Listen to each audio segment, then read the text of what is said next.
Georgia Dacakis is a speech pathologist, lecturer and clinical educator at Trobe University, Melbourne.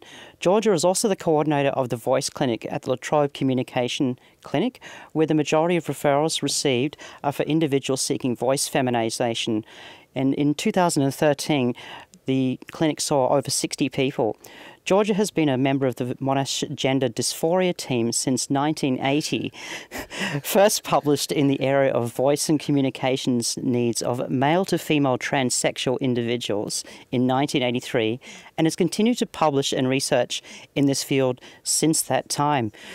Wow. Wow, you've been doing it for a long time, haven't you? Someone asked me once if it was my grandmother that published the 83 article. Oh, that's nice. Yes, I thought so. What are the normal pitch ranges for males and females? Okay, for males we'll say 80 to 165, and for females 145 to 205. So people speak about the gender ambiguous range of being between 145 and 165, but I'm not keen on this because it's really an indication of where the pitch production overlaps. There are no studies to say that pitch in that range would produce an ambiguous voice, and in fact voices as high as 180 have been perceived as male voices simply because other characteristics such as the resonance and the intonation don't match. Mm-hmm. So we're going to start with producing a buzz at the lips. We're going to blow through a very small orifice here by puckering like this. So if you take a deep breath from your diaphragm, it's just a simple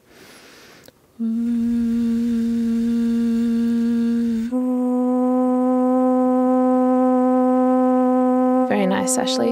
Can we cover off trans men and why this isn't usually an issue for them?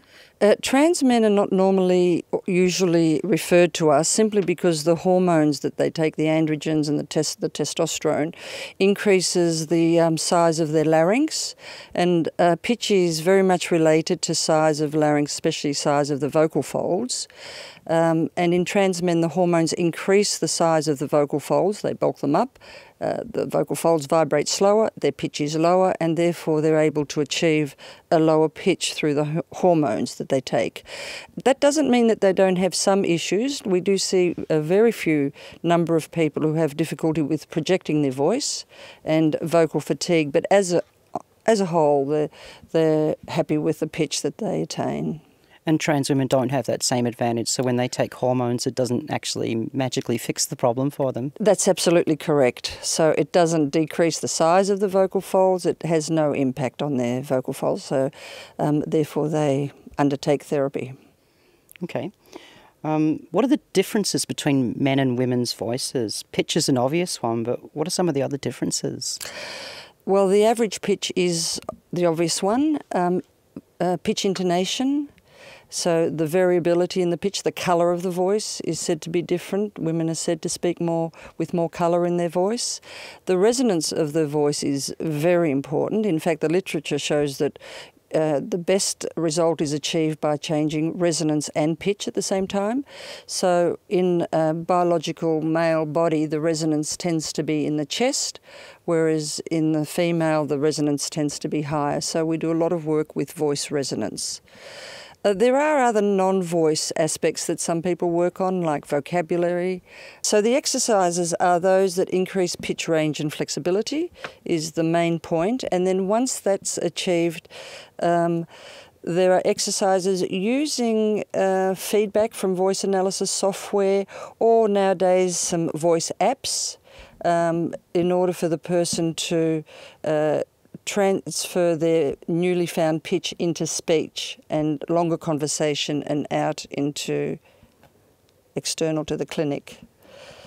We also undertake, check the person's breathing to make sure that they have enough breath support for the new voice, because it's not usually an easy task to change your voice. Even though some of the exercises are easy, it does take a lot of practice and concentration to achieve a voice that you can use out in public without too much concentration. So we're going to start at a lower pitch and gently ascend like this.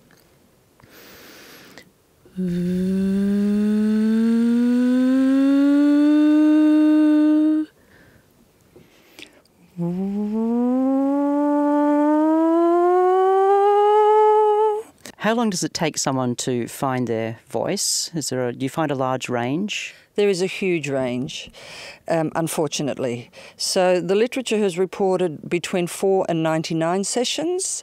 I have to admit that the 99 sessions was me in 1980 because I had no idea what I was doing. I think 12 sessions is a good number of sessions to learn the techniques well. Can we briefly cover off voice surgery? Does it ever work? How dangerous is it? Would you ever recommend it? And do we actually perform this kind of surgery in Australia? Now, I've been to a number of international conferences recently, as recently as February this year, where there are surgeons who are introducing new surgery that focuses on decreasing the length of the vocal folds by sewing the cords together at one end, and this decreases the length of the vocal folds. The vocal folds vibrate faster and you have a higher pitch. Now, the samples that we saw were pretty good. So I'm starting to think that we need to reconsider the surgery, but in terms of Australia, there's no one that we work with that does any laryngeal surgery. Okay.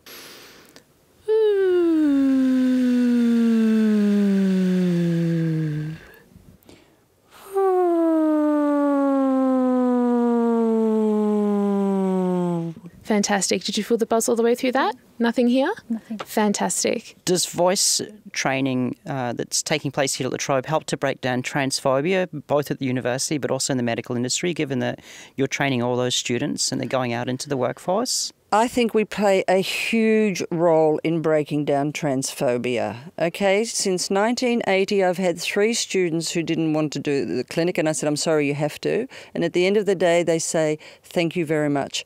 All of our students, after they've met the individuals and worked with them, become advocates. And I say to them before they leave, you now need to go and speak this into existence, not only in your everyday lives when people say, what clinic are you in, what are you doing, but also when they go and work in their hospitals and amongst medical professions, because unfortunately there is a lot of discrimination amongst the medical profession. This is a known fact worldwide. So I think having our speech pathologists who have such a fabulous experience in this clinic, going out into the world and specifically in amongst the medical profession, they play a big role in breaking down transphobia. Well, thank you so much for talking with us today. It was a pleasure. Okay, thank you. Bye.